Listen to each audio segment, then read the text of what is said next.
our speaker today, Dr. Samuel Staley, who is at the Florida State University. He teaches urban economics, social entrepreneurship, and economic development. I think the irony of this, of using Kritik, is that I was literally looking at my inbox probably about 3 or 4 years ago, I forget it was, and then there was this generic pitch coming for online peer review. And all my classes are in person, so I'm trying to think about, well, maybe this actually might work if it's a supplement to what I do in the classroom. And then I had a conversation with Kritik, began to look at the tool and how it's used. And as a supplement to what I do in the classroom, it's actually been fantastic. And I'm finding that my students at the end of the semester are volunteering that Kritik is one of the most successful tools they've utilized over the course of the semester. So the way I have got it designed is to complement what I'm doing in the classroom. So the classroom content is more impactful because of what they have done with Kritik outside the classroom in a virtual setting. I run a research center with about 30 students every year that are engaged in various research projects. We're actually trying to work on getting Kritik to begin embedded in the research center so it's not a traditional classroom setting.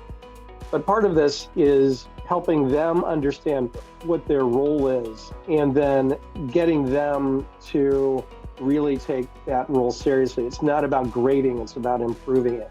It's not comfortable for a lot of people to talk about different cultural contexts these days, but the truth is, if you have grown up in China, you have a very different way of thinking about how you interact with your peers than if you have grown up in an American high school that's very academically oriented.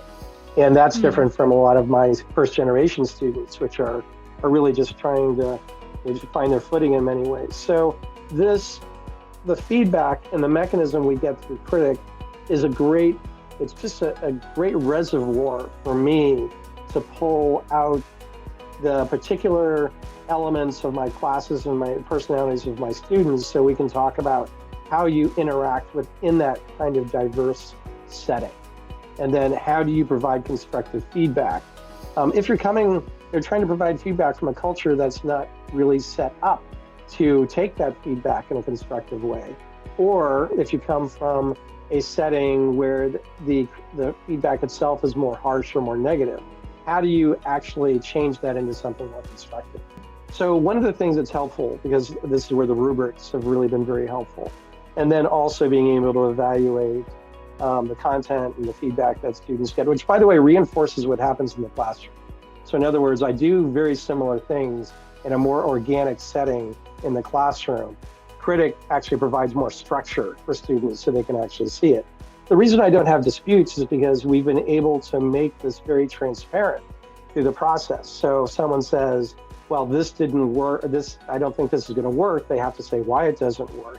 And then the students can evaluate whether or not they agree with it or not, whether they need to make a modification or to what they created, or how they're going to move on to the next step.